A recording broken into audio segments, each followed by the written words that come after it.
Halo semuanya, selamat datang di Haluan Misteri. Kali ini gue pengen ngebahas soal sejarah. Ada beberapa hal yang membuat gue bertanya-tanya. Gue yang sedang belajar agama lebih baik lagi, gue punya rasa penasaran yang sangat besar tentang sejarah kenapa Nabi Isa Al-Masih atau yang disebut dengan Yesus dulu diburu sama tentara Romawi, tapi kenapa Nabi Muhammad saat melakukan penyebaran agama Islam gak diburu sama tentara Romawi. Padahal saat kemunculan Nabi Muhammad, Romawi saat itu masih menguasai dunia. Jadi buat teman-teman yang belum tahu, Romawi itu dulu menguasai dunia kurang lebih 2206 tahun. Dari tahun 753 sebelum Masehi sampai tahun 1453. Dan setelah gue cek di ChatGPT, hasilnya menarik banget. Keyword gue adalah, "Dear ChatGPT, tolong rincikan sejarah Islam, kenapa kekuasaan Romawi saat itu tidak menyerang Nabi Muhammad seperti saat pasukan Romawi menyerang Isa Al-Masih." Dan jawaban dari ChatGPT sebagai berikut. Selamat datang di Haluan Misteri.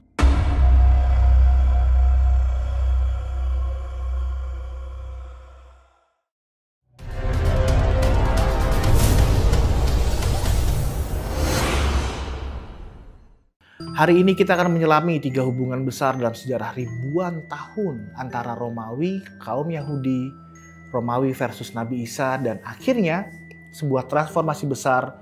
Romawi memeluk Kristen, tapi pertanyaannya masih sama.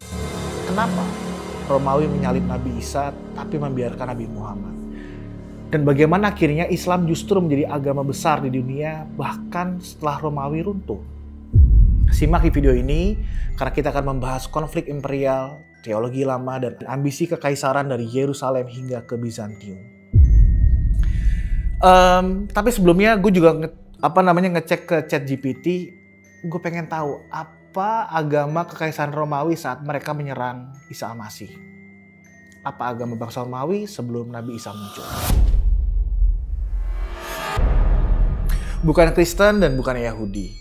Saat Yesus atau Nabi Isa alaihissalam hidup sekitar tahun 30-an Masehi, kekaisaran Romawi belum menganut agama Kristen. Pada awal abad pertama Masehi, wilayah Palestina dikuasai oleh kekaisaran Romawi, sebuah kekaisaran besar yang menganut agama pagan atau penyembahan terhadap banyak dewa.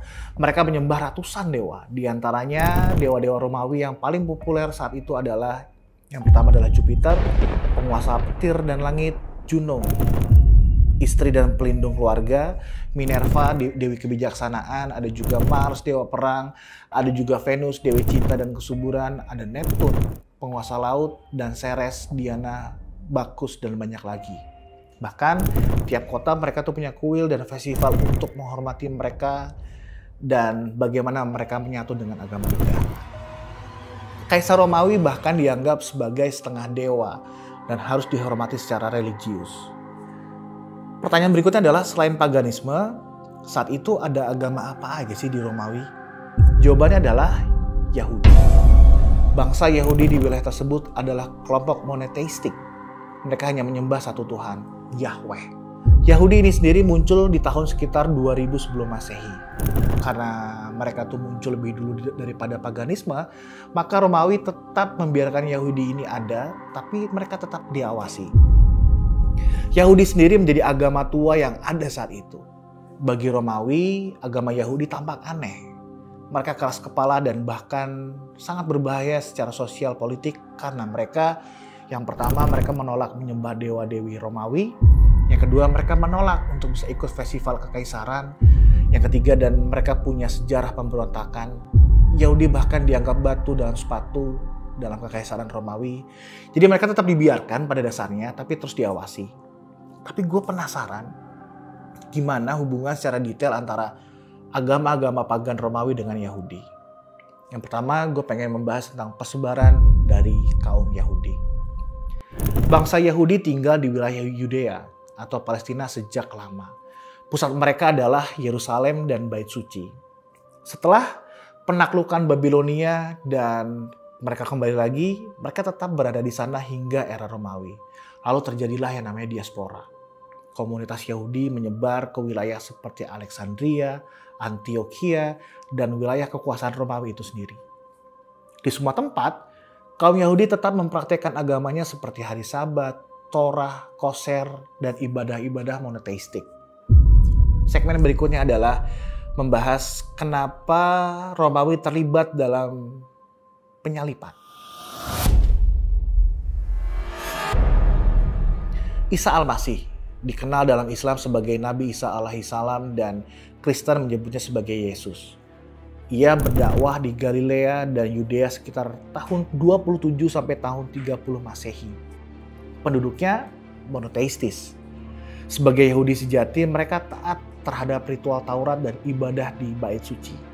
Nabi Isa atau Yesus lahir dan berdakwah di bawah kekuasaan Romawi saat itu. Jadi, Yesus dianggap ancaman bukan karena kekerasan, tapi karena ajaran revolusionernya. Yang pertama adalah menentang agama Yahudi, kedua mengklaim kerajaan Tuhan akan datang, dan berikutnya mendapatkan pengikut dalam jumlah yang besar saat itu. Terus gimana awalnya? Gue penasaran Nabi Isa bisa dikejar oleh tentara Romawi. Saat itu, para pemuka agama Yahudi melihat pengaruh Nabi Isa ini sebagai ancaman. Dia punya pengikut yang banyak dan ajaran yang subversif. Tapi kaum Yahudi sadar kalau mereka nggak mampu menghukum mati sendiri. Karena cuma Romawi yang punya wewenang tersebut. Maka mereka kemudian mengadukan Nabi Isa ke Pontius Pilatus, gubernur Romawi saat itu. Jadi para pemuka Yahudi melihat Nabi Isa sebagai penghasut dan penista agama. Terus pertanyaannya, kenapa Romawi pada akhirnya mau menyalib Nabi Isa? Pontius Pilatus sebagai gubernur area tersebut bukanlah orang yang religius. Dia hanya peduli pada stabilitas di areanya. Di mata Romawi, Isa bukan Tuhan, tapi potensial pemimpin pemberontakan. Tuduhan Yesus Raja Yahudi cukup untuk memberi alasan untuk Romawi bisa menyalib. Disalib berarti contoh bagi yang mungkin merusak, tapi bukan kerasukan keyakinan, melainkan yang namanya adalah electoral deterrence. Artinya, lebih baik satu orang mati daripada seluruh kota menjadi rusuh. Artinya, Romawi ingin menunjukkan contoh keras agar tidak ada tokoh lain yang berani memicu gejolak sosial. Apalagi di wilayah sensitif seperti Yudea yang rawan pemberontakan. Contoh electoral deterrence di masa kini. Yang pertama adalah penangkapan aktivis politik menjelang pemilu. Ini adalah kegiatan untuk menakut-nakuti kelompok oposisi. Yang berikutnya contohnya adalah penegakan hukum terhadap tokoh publik agar tidak ada lagi yang menentang kebijakan negara. Yesus akhirnya disalibkan. Hukuman yang biasa diberikan kepada para penjahat politik. Tapi tunggu deh bentar. Penyalipan. Hukuman yang biasa diberikan kepada para penjahat politik. Jadi sejarah penyalipan ternyata sudah ada ya dari sebelum zaman Nabi Isa. Coba gue cek di ChatGPT lagi ya.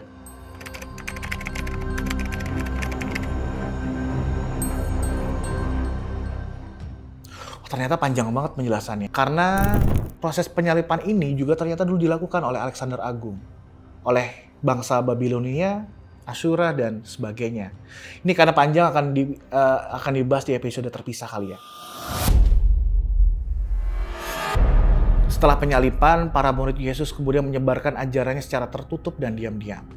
Dalam beberapa waktu dekade, mereka muncul kelompok-kelompok penganut Kristus atau Kristen. Namun saat itu Kekaisaran Romawi tidak langsung menerima agama ini begitu aja.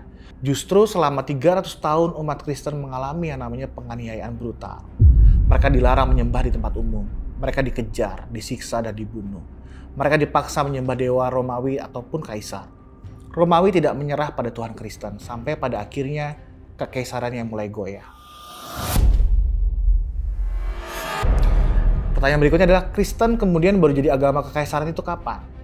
Setelah Nabi Isa wafat, pengikutnya tetap berdakwah. Kekristenan tumbuh di kalangan Yahudi dan non-Yahudi. Namun, Romawi melihat agama ini menyimpang. Mereka menolak menyembah patung, rahasia dalam katakomba, kritik terhadap dewa negara. Akibatnya muncul banyak penganiayaan, khususnya pada masa Kekaisaran Nero dan juga Diocletianus. Banyak yang mati sebagai martir.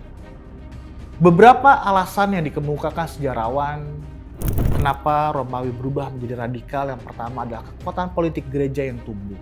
Kedua, Kristen menyatukan wilayah yang terpecah pasca invasi barbar.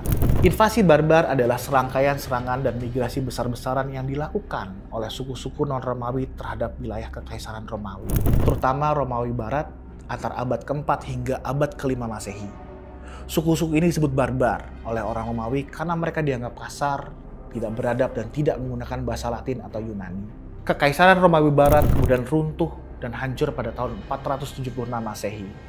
Ketika Romulus Augustulus yang merupakan kaisar terakhir Romawi Barat digulingkan oleh Odoacer, seorang jenderal barbar. Odoacer sendiri adalah seorang pemimpin militer bayaran atau foederati dalam pasukan Romawi. Setelah ia menggulingkan kekaisaran dari Romulus Augustulus, Odoacer tidak mengklaim dirinya sebagai kaisar Romawi saat itu, tapi mengirimkan lambang kekaisarannya ke Konstantinopel atau wilayah Romawi Timur, sebagai tanda bahwa wilayah Barat tidak lagi memiliki kekaisaran sendiri. Ia kemudian menjadi penguasa Italia dan memerintah dengan gelar Rex Italiae atau Raja Italia, dengan mengakui kekuasaan Kaisar Bizantium sebagai Romawi Timur. Sementara Romawi Timur atau Kekaisaran Bizantium bertahan di Konstantinopel sampai tahun 1453. Nabi Muhammad dan kekuasaan Romawi.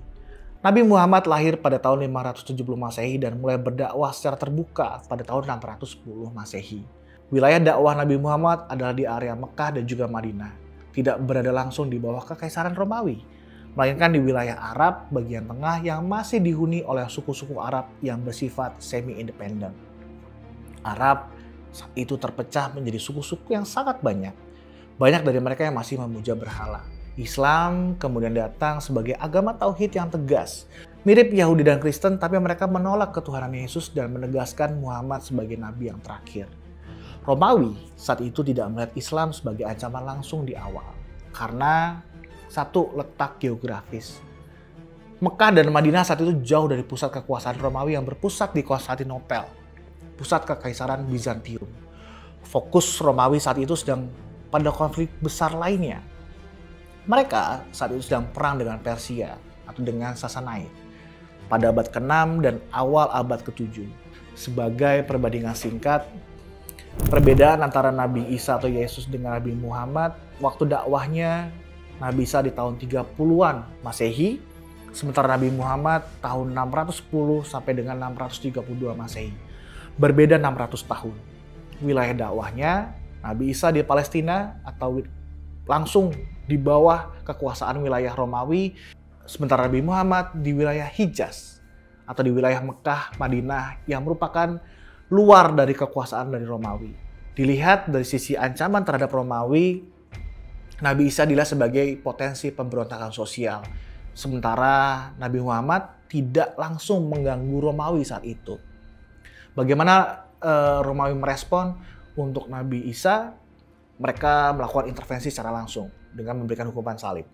Sementara terhadap Nabi Muhammad, mereka tidak menyerang secara langsung.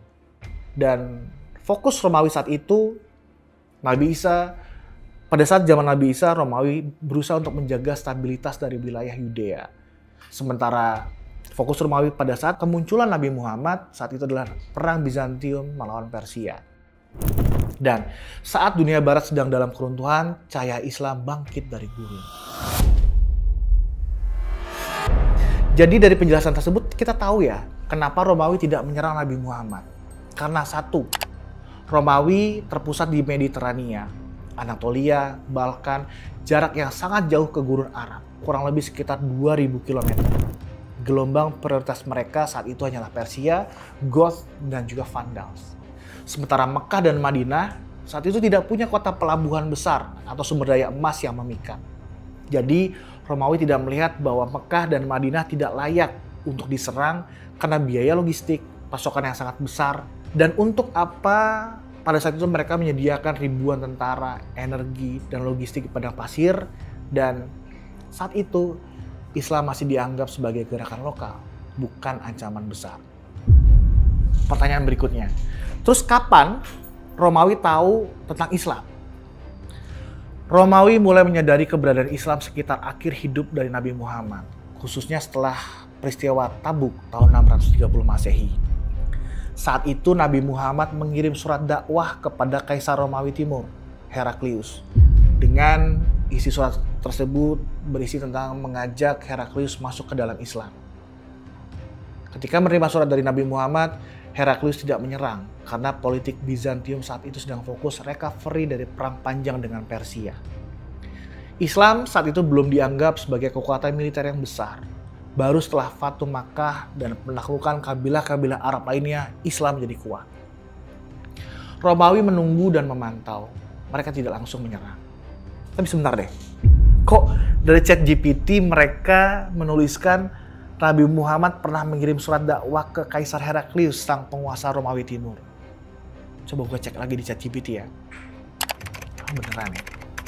Kok gue juga baru tahu? Mungkin kalian juga baru tahu ya? Wah, ternyata beneran ya. Dalilnya juga sahih ini. Tapi ini akan dibahas terpisah aja deh di episode selanjutnya. Kan ini panjang banget pembahasannya. Setelah wafatnya Nabi Muhammad, tahun 632 Masehi, di bawah kepemimpinan Khalifah Abu Bakar dan Umar, umat Islam melakukan ekspansi militer besar-besaran.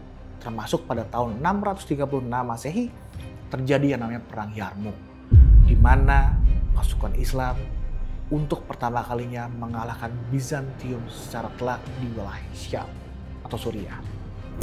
Pembahasan soal Perang Yarmouk ini juga sangat menarik. Kita akan bahas lagi di episode selanjutnya ya.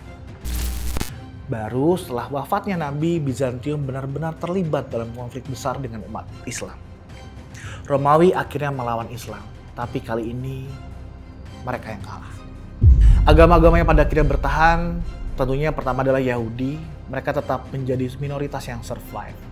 Kristen pada akhirnya menjadi agama negara Romawi dan menyebar ke seluruh Eropa dengan sangat cepat. Islam berkembang menjadi kekuatan global. Mereka merebut sebagian bekas wilayah Romawi di Timur Tengah, dan juga Afrika Utara. Jadi kesimpulannya sekarang kita tahu ya, kenapa Romawi menyerang Nabi Isa atau Yesus. Karena Nabi Isa muncul di wilayah langsung kekuasaan Romawi.